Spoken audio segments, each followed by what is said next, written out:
Now, the fashion and beauty industry in Nigeria has been blessed with so many amazing brands that have craved a reputation for being unique with their products and services. Celebrities don't have to rely on foreign designs, as we have indigenous brands that provide unique styles that can make anyone stand out. One out of the plethora of brands already in the beauty space, TM by Toke Makinwa, is a name that is on the rise. Recently, she launched her fragrance collection to add to the list of products under her brand. Joining us on the show today as we discuss her journey into fashion and music and the beauty world, from just being a regular media personality, is now the Toke Makinwa. Welcome to Arise 360, Toke. Hi, Jen. How are you? Welcome. It's a pleasure to have you. I know. Finally, I made it to Arise. There's been a couple of invitations, and the timing just hasn't been perfect. So this time around, I'm really happy that we could get this on. The timing is I perfect. love the studio. It is I love the show. It's absolutely so lovely. You watch us? I do, and you're killing it. Oh, thank you. Thank you, TM. So what would you like me to call you? TM, Toke, Tokestar? What would you like? Everyone calls me a little bit of everything. Okay. TM is the most popular one. TM. And then I'm called TM at work. That is now your brand That is name. my name, yeah, TM. Perfect. Yeah. Okay, so TM. So TM, tell me, how have you been, first of all, and how have you, I need to know about your journey, but tell me, what have you been up to, just in general? Just tell me. We've been up to so many things. I wear so many hats, and sometimes I sit back and I have this dream, and I tell myself, nah. And then we start working at it, and in the middle you're stuck, and you want to see it through to the other side. So, of course, as you said, I started out on radio, 2014, actually.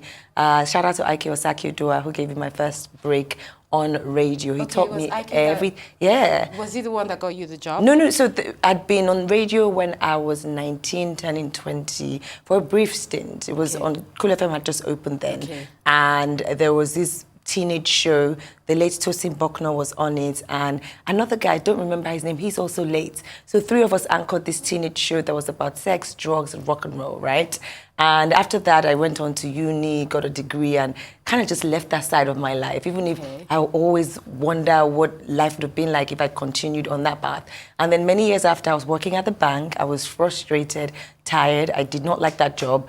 And my siblings just had this meeting at night where they said to us, you know what, they said to me, we've watched you go from, being the brightest star in the room to literally being so dim because you don't like this job. Why don't you just try at entertainment again?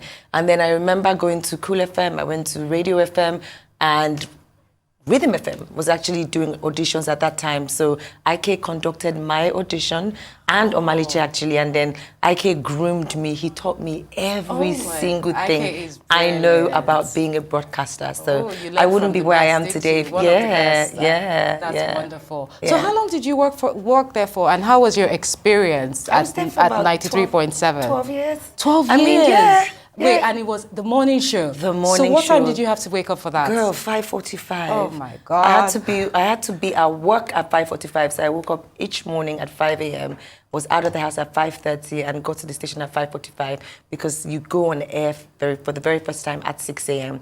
And I remember I started out on the night show and I got comfortable there, but I'm so thankful for that because from the night show I could make all the mistakes that, I didn't know that I was destined to be on the prime show of a radio station. I just did the night show. Sometimes I'll leave my mic on. All the blunders you could ever think a presenter will have happened to me during that 4 to 6 months point. Nice. And I remember getting an email with saying, hey, we listen to you and we think you're ready for, morning show. Primetime morning show. I was nervous. Shout out to Naya Deali, who I worked with as well. We had one of the coolest shows on the airwaves in Lagos, Nigeria. It was nice, yes, definitely. It was. Like, because during traffic, when everyone's going to work, you have to tune in. Fun fact, we couldn't stand each other. Oh! This is the very first interview I'm saying this. Oh my God. We couldn't stand each other. So the Tom and Jerry that Lagosians got used to on the radio for all those years were two people who actually started out fighting. But Ben Bruce, Uncle Ben, shout out to you, he just refused to change us. He's like, I don't know what you guys are talking about. This works. He's a good match. In the car, I like the way he comes for you. You come back. It was so bad that he would turn off my mic, we would play music because we're arguing during the show the whole time. We used to be called into every meeting afterwards. Guys, fix this because people love it. But people fell in love with the, the banter, the back and forth of both of us. And it became one of the best things that's happened on the airwaves in Lagos. Wow, it was a really good show. So tell me, did you eventually patch things up? No, I wonder where he's at. Oh, but I would always respect Naya because he is one of the OGs. Like, while Naya was on radio, I was in secondary school. So having to work with that sort of person in my lifetime was such a 360 full circle moment. He's one of the best that Nigeria has produced. I would always say that. Super talented, super professional, but a little bit crazy. That's nice, Toke. So Toke, TM, would you say that was your breakthrough moment into the media space, into the world of entertainment? To be honest with you, I didn't even know it was a breakthrough moment, and I don't really... I mean, I think one of the worst things, the best things about, what we do, and also the worst things, is we oftentimes suffer from imposter syndrome a lot. I would say from radio, I branched out to television. From television, I hosted several TV shows. I wrote a book. And, it was just one thing after the other. I started my YouTube channel, and everyone just kept following me from one platform to the other. Oh, yes, so I would say that once I would experiment with things that I like. I didn't even know it was called influencing when I started influencing. Yes, I would realize that, I would wear things and either everyone would buy it and everyone would wear it. And maybe it was only one designer who sent in notes back and said to me, "You wore this brand and I totally sold out. Thank you," and sent a gift. And then my team, I didn't even have a team. It was just a bunch of people that thought, is this really, is this a career? And I started getting paid to attend events. Just by trying my luck. That's nice. Someone called to invite us, and I thought, well, for me to attend, it will cost you this. We didn't think we'll hear back from them, because I thought, no one's going to pay me to come to their event.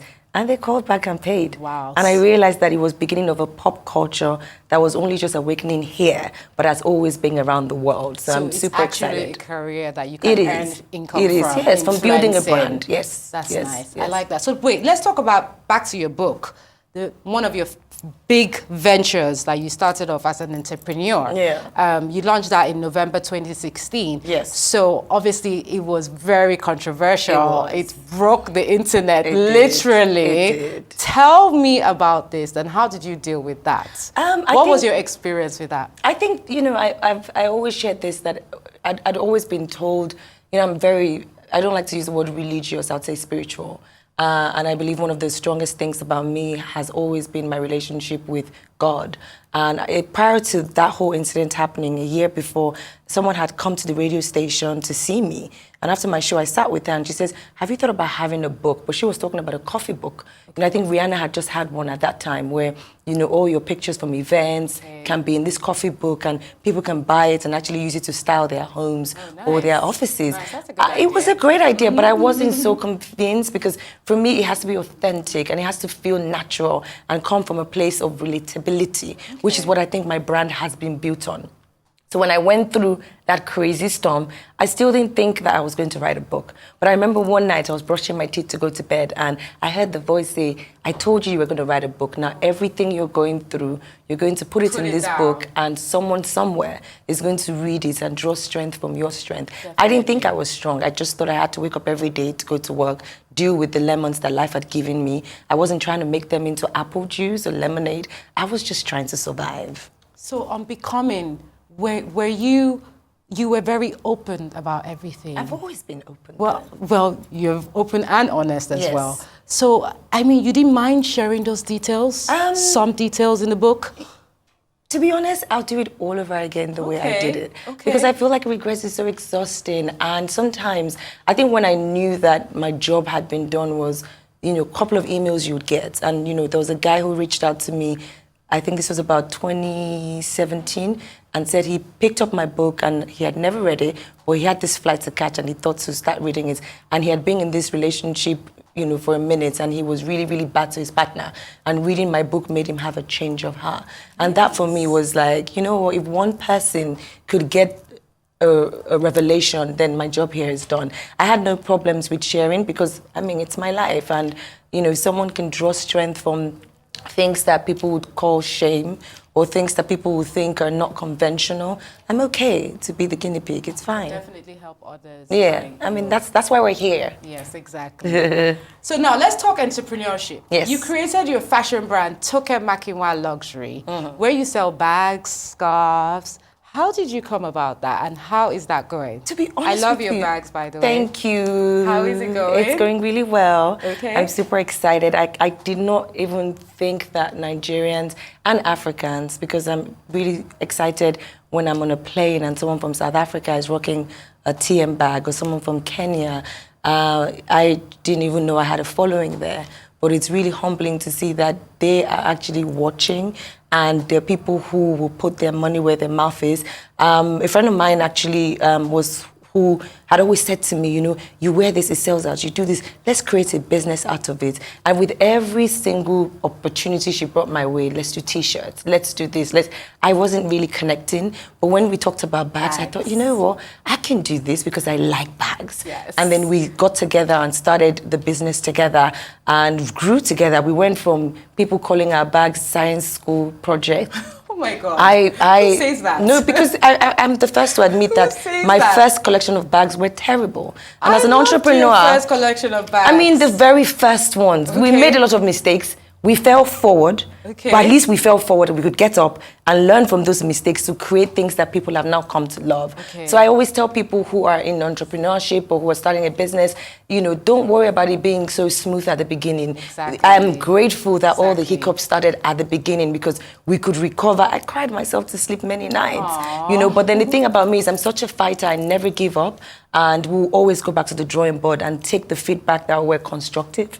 And the ones that, you know, were not, we threw out the garbage. And, you know, we just kept on applying ourselves and applying ourselves, and it became the empire that it is today. Nice. Those bags are really hot. Thank you. So after the bags, you now moved on to your vlog, Toke Moments. Well, the vlogs have always been. Well, your vlogs have always been there, but... Yeah, but I think my podcast the podcast came, and it started trending. Yes. Like, with controversial topics. I'm not trying to be controversial. Controversial topics with controversial people. Honestly, I feel like I sneeze and Nigerians catch a cold. But I love you too. Like, I'm not complaining.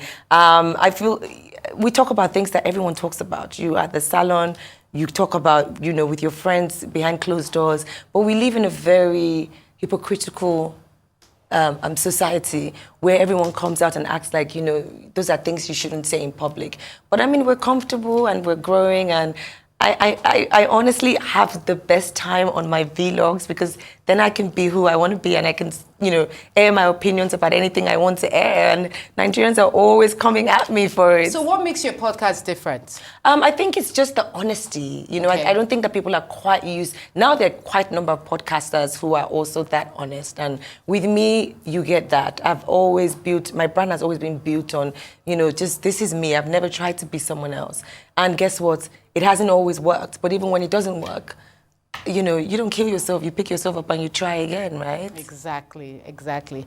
So, I mean, podcasts in Nigeria are like, they've caused a lot of controversy, they stir up. Do you think it's becoming too much with the contents that podcasts produce in Nigeria, like different podcasts, different topics, like, and then everybody's just saying anything and it's just trends and causes problems? No, I actually don't think the podcasts are the issue.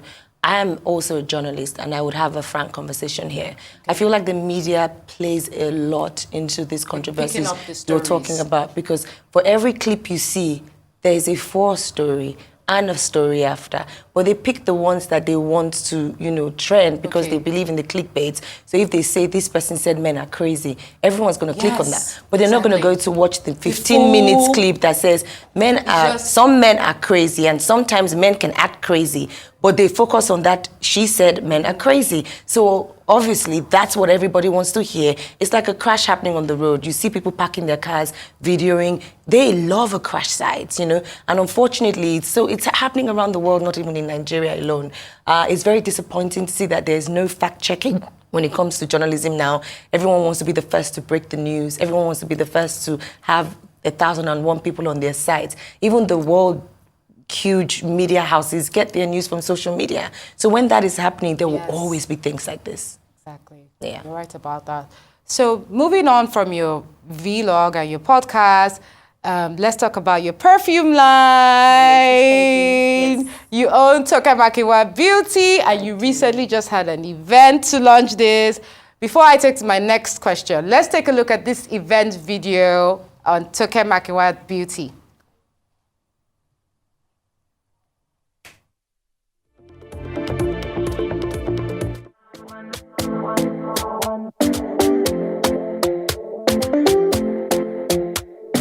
Talking in my sleep at night, making myself crazy. Out of my mind, out of my mind. Wrote it down and read it out, hoping it would save me. Too many times, too many times. My love, he makes it feel like nobody else, nobody else. But my love, he doesn't love me, so I tell myself, to myself. 1, don't pick up the phone, you know he's only calling cause he's drunk and alone. 2, don't let him in, you have to kick him out again. 3, don't be his friend, you know you're gonna wake up in his bed in the morning. And if you're under him, you ain't getting over him. I got no rules, I count him.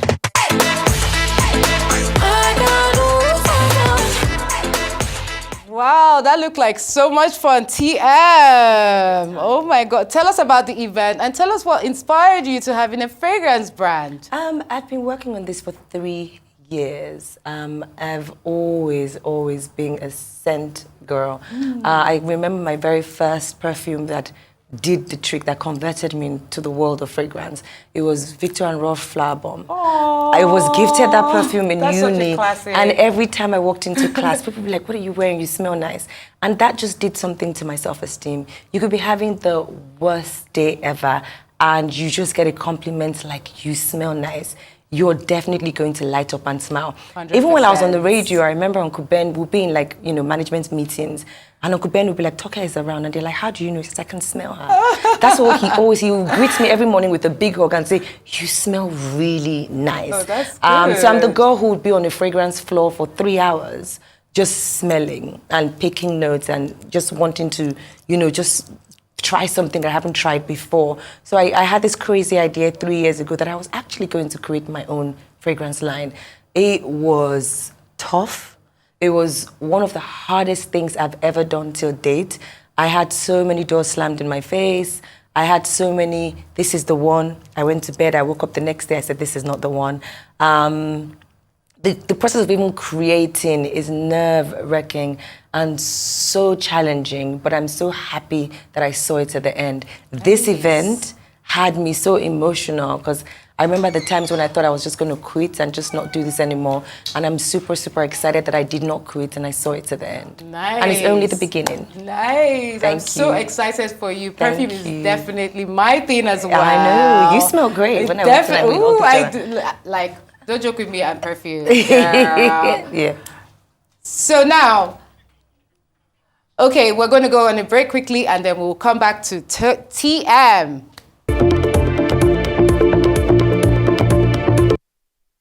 Welcome back to Arise 360. I'm Jennifer Olize and I still have TM with me, Toke Makinwa. Yeah. Okay, so let's get back into our chat. Yes. We are still discussing. So this segment now, we're going to be talking a bit more personal. We're talking about your businesses and thereabout. Okay, so we all know that you've had like a very, very public breakup. And, you know, that was years ago.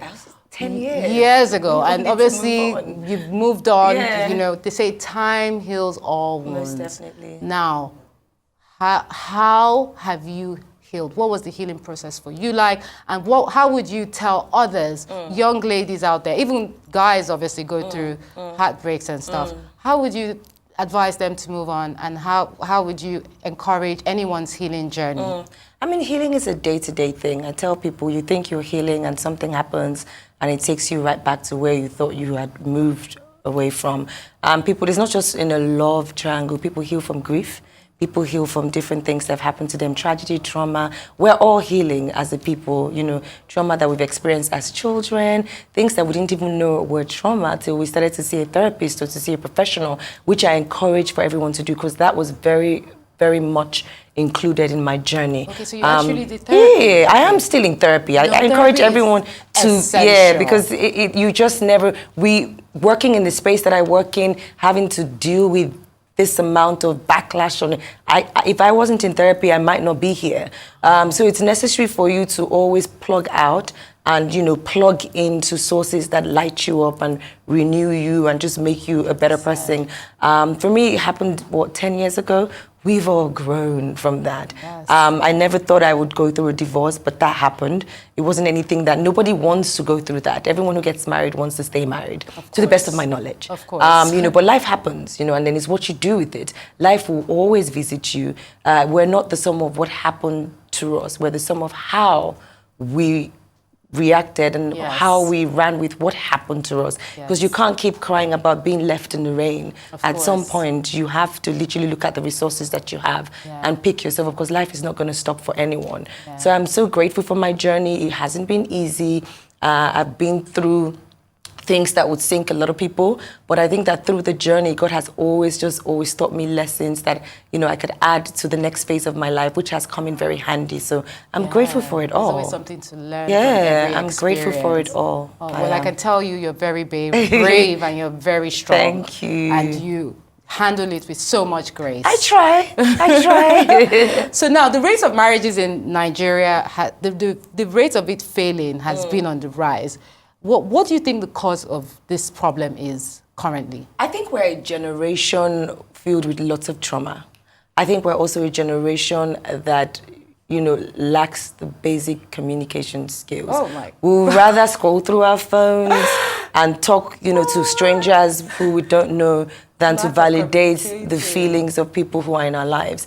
We became a generation that, you know, ideally, you're supposed to use things and value people, but that's not what's going on now. Now we use people and value things.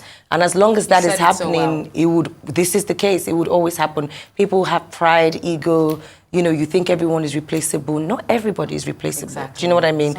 Sometimes you meet people. Once in a lifetime people. Yeah, and once they're gone, they're gone. So forever. Until we begin to now communicate better, go to therapy, heal from childhood trauma. We all have them. Yes. We all do. Yes. Things that stuck in our minds. A lot of people have this conception of therapy as if it's a bad thing, like you have like a mental illness or thereabout. But it's actually needed. Yes. I'm happy you're discussing this. I really, really thank you for the platform to do this. I really think that a lot more people, places, offices, churches, mosques should recommend therapy. Yes. I tell people, like, even I talk to my pastors as my friends, and I said, it's not every problem they bring to you as a pastor. It's okay for you to say, this is not my field. Yes, go and meet someone that can. Because it has praying.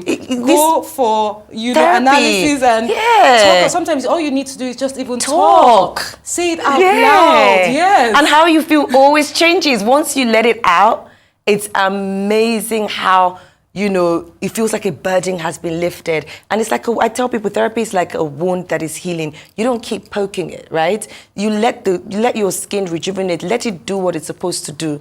That scar, it wouldn't be so ugly after all. Yeah, it's a badge, you know what I mean, of what you survived. And once you embrace your badges, you're fine. You know? Good. People are going to be like, she's so deep. Yes, you are deep. You are deep. You've experienced so much and you've been through so much. People out there, they talk about me like I'm, you know, my hair was blonde, and I love it because it confuses people. I know you're not blonde, girl. But I really love when I meet people and they're like, you know, you're so deep, and I'm like, dude, you judged a book by its cover. You don't know me. You know what I mean? But so it's nice that we could talk about therapy, and I hope many more people embrace it. You know, it's life-changing. Should embrace therapy, especially here in Nigeria.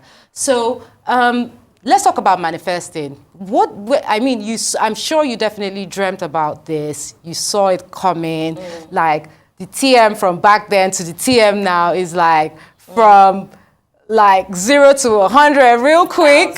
Okay, 1,000. So where do you see yourself in let's say, 5 to 10 years from now? You know, the funny thing is I went through, I'd say life-changing. I know people like, she goes through a lot of life-changing moments. I was away in London for a month, and that changed a lot of things for me. I suffer from really bad anxiety, and I'm always used to being in the wheel and control and wanting to know what's next. And I've literally come to a place in my life where I have totally surrendered the wheel to the guy who is bigger than I am, because just as you were saying, all the thoughts and the plans that I had for my life are nothing in comparison to where God has brought me. So me actually just being like, you know what, you've got this. I'm actually just going to... He told me that in 2019, come into my rest. I didn't listen. So I've been in the wilderness trying to struggle, find... So right now, I'm just like, Lord, this is your business. Do what you are going to do. And I'm excited to meet the next me. Wow. I am. And I'm confident. Well, TM, we are definitely excited to see you, and we're definitely we'll be excited to see you in the next 5 to 10 years. Yes, hopefully. Very intrigued by you. Oh, yeah. yes, yeah. We're expecting that from you. Everyone's expecting Less that. pressure, but let's see. Thank you so much, TM, for being on the show. And that's all we have on Arise 360 today. Goodbye from all of us here in Lagos and over in London. Remember to catch us every weekday at 5 p.m. right here on Arise News. So until next week, I'm Jennifer Olize, and this has been Arise 360. Thank you for watching.